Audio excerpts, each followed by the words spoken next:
Today we are driving the new Tata Bolt, the second product from Tata Motors as part of its renaissance.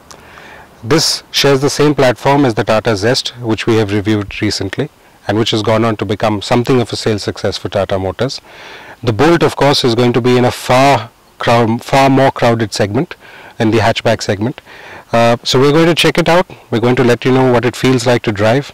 The car we have here with us today is powered by the 1.2 litre Revotron petrol engine and a manual gearbox. The main visual difference for the Tata Bolt being, of course, that it is a hatchback. However, if you were to look at it from the front end, while it shares the same design template as the Zest, there is a difference in the detailing. The headlamps are these smoked or blacked out look to it, which makes it look actually very sporty. Similarly, there is piano black finish along the grille. These are essentially the key differentiators between this car and the Tata Zest. There's also chrome piping around the fog lamps instead of daytime running lights. So this essentially is the visual detail difference between the Zest and the Tata Bolt that you see here. So we are now sitting inside the Tata Bolt. It's all very familiar. If you sat inside the Zest, if you've seen our review of the Zest, then you will realize that it's exactly the same template. The difference being, of course, that the Bolt has all black interiors.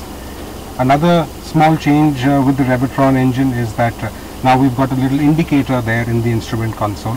When you start the car, it's default in city mode, so you have a blue indicator. If you press the eco or economy mode, you hear that chime, and there's a little green eco indicator in there. If you press sport, it changes to orange or amber, as we've been informed, and there's a little sport that shows up in the dashboard. Otherwise, the same highlights that we like, the same well put together feel, a nice cozy cabin, but nevertheless very spacious as well. This is probably the roomiest hatchback on sale in India today. As you can see, we've got our friends from Motoroids in the back. Say hi, guys. And they're nicely and comfortably ensconced in the back seat of the Tata Bolt. Now we're going to drive off and tell you a little bit about how it feels to drive this car. So now we're driving the Tata Bolt. It's nice and responsive, very drivable, but of course it's not really what you'd call a performance car.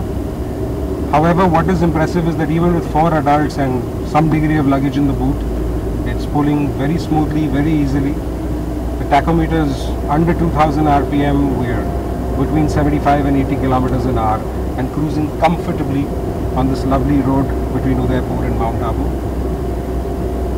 The car, of course, is tuned a little differently to the Zest, and the tuning difference is not in the engine but in the suspension. Tata Motors engineers inform us that this car is a little on the stiffer side, and you can feel that. Of course, it does not have quite as pliant and plush a ride as the Zest. The other difference also is in the tire size. These tires are slightly narrower and with a correspondingly smaller profile as compared to the tires on the Zest, which also make a little bit of a difference. Overall, the Zest brings no surprises, which is a good thing. It feels very pliant and comfortable and easy to drive, which is what users will appreciate every day.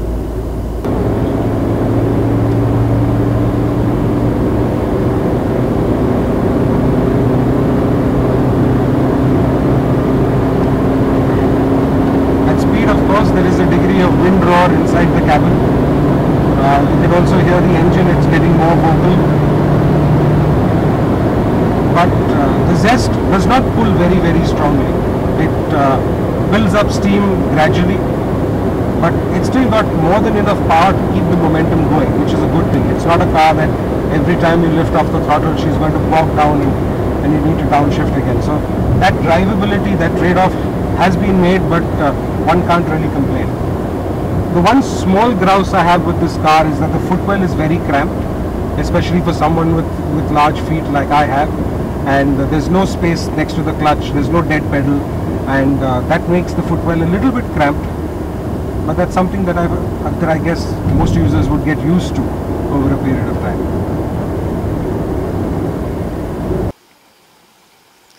So we've just concluded driving the new Tata Bolt from Tata Motors. The launch isn't until January next year, but from whatever we've experienced today, This seems to be another extremely competent product from Tata Motors in the premium hatchback segment in India. The things that we'd like to tick on the list, which make sense: it has a nice tractable engine, it's got a lovely interior, it's got spacious seats front and rear, it's got a substantially sized boot, and it's reasonably nice to drive as well. It is tall, so it has some amount of body roll. The gearing, of course, also we find is biased towards city driving, but the complete package overall makes a very good case for itself. We don't have any pricing yet, but our guesstimate for the Bolt in this top of the line XT trim would be north of rupees 6 lakh when it is launched next year. For a complete and detailed review of the new Tata Bolt, please log on to www.autojunction.in.